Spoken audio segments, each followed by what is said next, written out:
So I'd like to call this meeting of it's a special meeting of the Urbana City Council to order. It's Monday, October 19th, 2020. Will the clerk please call the roll?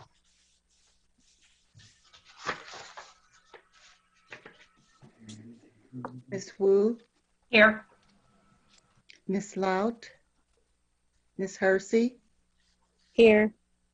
Mr. Brown, Here. Mr. Roberts, Here. Mr. Colebrook, Here. Mr. Miller, Here. Mayor Marlin. Here. Next item on the agenda is public input.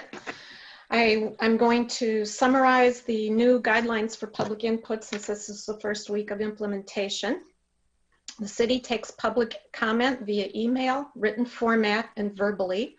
The rules are listed on each agenda for city-sponsored public meetings. Members of the public may join meetings as either a Zoom webinar participant, a telephone participant to make verbal input.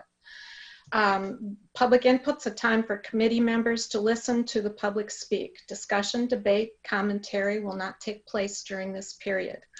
Public comments are limited to 4 minutes per person. Public input will total no more than 1 hour unless shortened or extended by a majority vote of the members present. And the meeting chair has the option of giving priority to speakers who wish to comment on specific agenda items upon which a vote will be taken. We ask that you address your comments to the public body as a whole and maintain respect for the process and respect for members of the council, city staff, and the general public.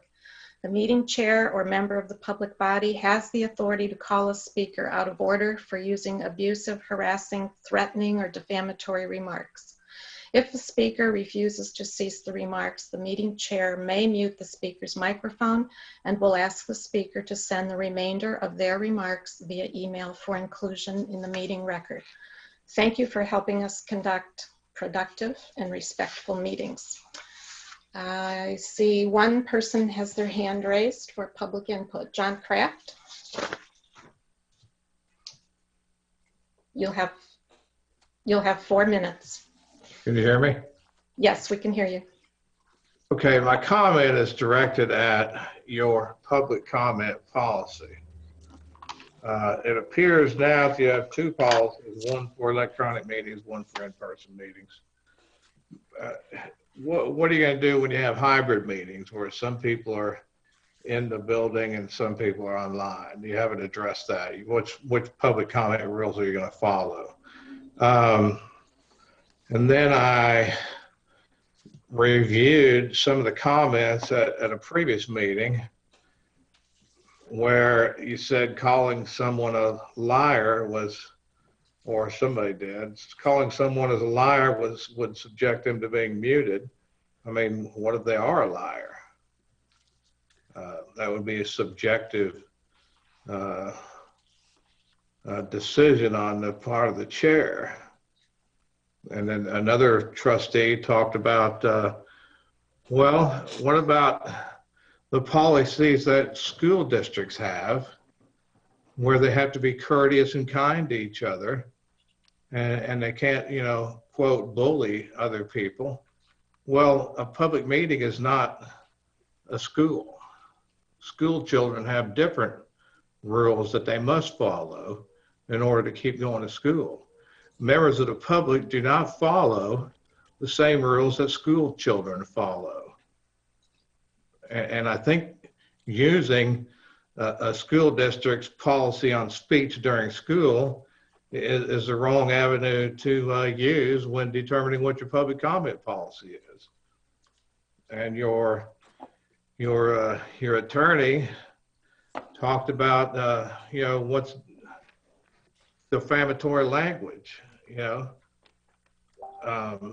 The public has a right to address their public officials, either collectively or individually, and their public employees during a public meeting. What one person considers defamatory, another person might consider it true. I mean, if they say somebody's not being truthful, apparently there's got to be a reason that they think a person's not being truthful. And I wish you would reconsider this policy because I think it's ridiculous. But I do appreciate 4 minutes instead of 3 minutes, and that's all I have. Thank you. Thank you. Okay, I don't see anyone else raising their hands.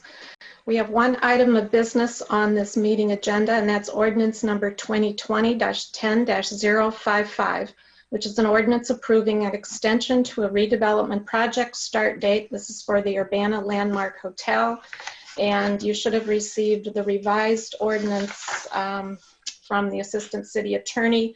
One sentence was added to this revised ordinance, and it reads as follows, and it's standard language that was accidentally left off.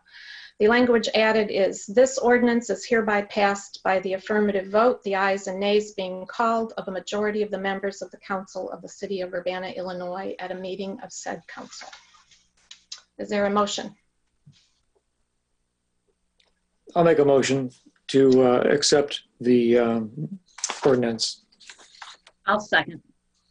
Moved by Dennis, seconded by Mary Alice. Further discussion? Okay, will the clerk please call the roll?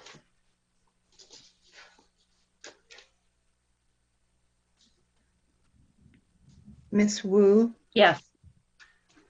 Ms. Hersey, Yes. Mr. Brown, Yes. Mr. Roberts, Yes. Mr. Colebrook, Yes. Mr. Miller. Yes. Thank you. This motion passes. With no further business before this special council meeting, we stand adjourned, and we'll begin at 7 o'clock with Committee of the Whole, and that will be chaired by Sharice Hersey. Thank you.